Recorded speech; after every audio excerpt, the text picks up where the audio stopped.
ليه بقى نشتريها من برّه جاهزة، لمّا ممكن في البيت نعملها أطعم وأحلى وأنضف بكتير جدًا، جدًا. هنعمل مع بعض بقى فراخ مشوية بطريقة سهلة أوي، أوي، وكمان لو مش عندِك شواية في الفرن أو الشواية بتاعتِك بايظة، هتعملي فراخ مشوية تطلع معاكِ محمرة وحلوة جدًا، جدًا. لأول مرة بقى بتتفرجوا عليَّ يا ريت تدعموني باللايك وتشتركوا في القناة عشان يوصل لكم كل جديد إن شاء الله. شايفة الجمال والحلاوة؟ شايفة الفراخ لحمها أبيض وحلو ونضيفة جدًا، جدًا، وطعمها جميل وبدون أي زفارة. جربوها بالطريقة دي وإن شاء الله تعجبكم أوي، أوي. تمام، أنا هاجيب فرخة وزنها حوالي كده إيه، دي كانت كيلو 900 جرام. تمام، يعني مش كبيرة أوي ولا صغيرة أوي. هاغسلها كويس طبعًا وانضفها وافتحها بقى، ممكن تقطعيها قطع وممكن تسيبيها سليمة زي ما أنا عملتها كده. أنا بس قطعتها، بس قصيتها كده من النُص وخلاص. هاجيب بقى صينية كده واحط فيها معلقتين زيت، وابدأ بقى إيه، أقلب فيها الفرخة كده بالطريقة اللي أنتِ شايفاها دي كده. هاقلبها كويس أوي لحد ما تنزّل كل المَيّة بتاعتها، لإن المَيّة دي بتخلّي لو حطيتِ الفراخ تشويها في الفرن أو في الشواية أو أي حاجة، بتخلّي الخضار اللي أنتِ حاطاه معاه طعمه فيه زفارة كده.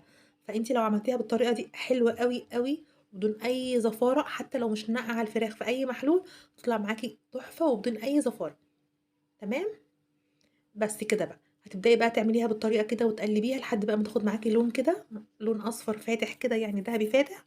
هانزل بقى في نفس الصينية اللي أنا عملت فيها، هانزل بقى ببصل كده، ده حوالي نُص كيلو بصل، وقرن فلفل كُب كده أحمر، وكمان قرن فلفل حامي، ممكن تستغني عن الفلفل الحامي لو مش حاباه، وكمان طماطمتين بقى صغيرين.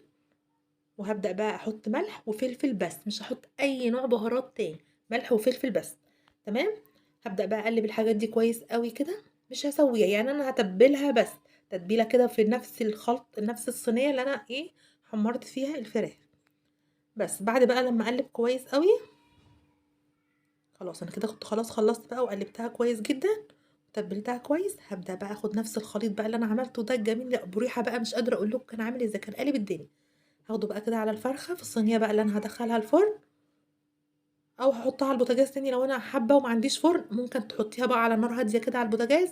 مش قادرة أقول لِك برضه هتطلع معاكِ نفس وطعم ريحة المشوي. بس بقى، هتحطيها كده بقى تحطي كل الخلطة عليها، وقبل بقى ما تستوي، وهي يعني قبل ما تطلّعيها كده بحوالي ربع ساعة، اقلبيها بس وادهنيها معلقة صلصة، وهتطلع معاكِ بقى بالجمال والقمر ده. أنا دخّلتها الفرن وما ولّعتش الشواية على فكرة، دي كانت نار بس بتاعة الفرن بس. قبل ما أطلّعها شِلت الصينية أو الغطا اللي أنا كنت مغطية بيه، وطلّعتها بقى بالجمال والقمر ده. شايفة الجمال وشايفة دايبة دوب كده، حاجة ما شاء الله ونضيفة جدًا، جدًا، وأضمن لِك وأحسن لِك جدًا، وتبقي عارفة أنتِ مأكّلة ولادِك إيه في البيت.